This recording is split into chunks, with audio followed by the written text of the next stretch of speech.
இந்த மாநாட்டில் இந்த மஞ்சள் நிறத்தை பார்க்கிற போது நாங்கள் நடத்துகிற மாநாடு போல எங்களுக்கு தோன்றுகிறது. ஒரு பூர்வ ஜென்ம பந்தம்னு சொல்லுவாங்க. இந்த மாநாட்டிற்கு வரும்போது அவ்வளவு சந்தோஷத்தோடு ஆர்வத்தோடு நான் இந்த மாநாட்டில் கலந்து கொண்டிருக்கிறேன். அது மிகப்பெரிய வாய்ப்பை ஏற்படுத்தி கொடுத்த வன்னியர் சங்கத்திற்கும் பாட்டாளி மக்கள் கட்சிக்கும் இந்த நேரத்தில் வணக்கத்தை தெரிவித்துக் கொண்டு, சென்னையில் நான் 4 நாட்களுக்கு முன்னால் பேசுகிற போது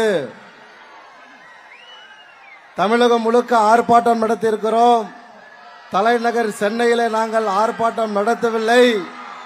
முதல் முறையாக பாட்டாளிகளோடு நாங்கள் தலைநகரிலே ஆர்ப்பாட்டத்தை துவக்கியிருக்கிறோம், போராட்டத்தை துவக்கியிருக்கிறோம் என்று சொன்னேன்.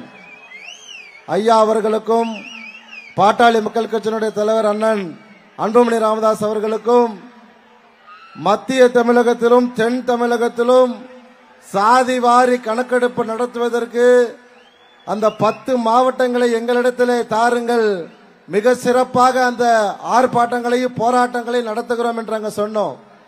அதே மாதிரி நடத்தி காட்டுவோம். பட்ஜெட்ல அறிவிக்கலன்னு சொன்னா அண்ணன் பேசிட்டு இருக்கும் போதே கேட்டாங்க, என்ன செல்வகுமார் அப்படின்னாங்க.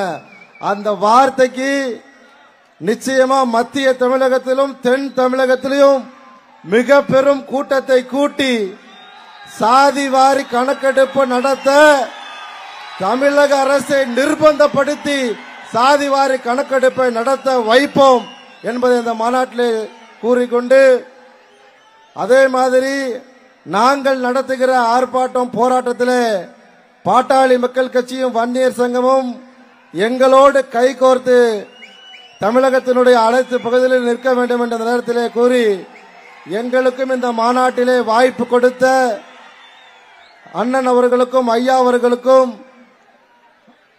வன்னியர் சங்கத்தினுடைய தலைவர் அவர்களுக்கும் வைத்தியண்ணன் அவர்களுக்கும் மா.க. ஸ்டாலின் அண்ணன் அவர்களுக்கும் இந்த நேரத்தில் நெஞ்சம் நிறைந்த நன்றியை தெரிவித்துக் கொள்கிறேன். நன்றி, வணக்கம்.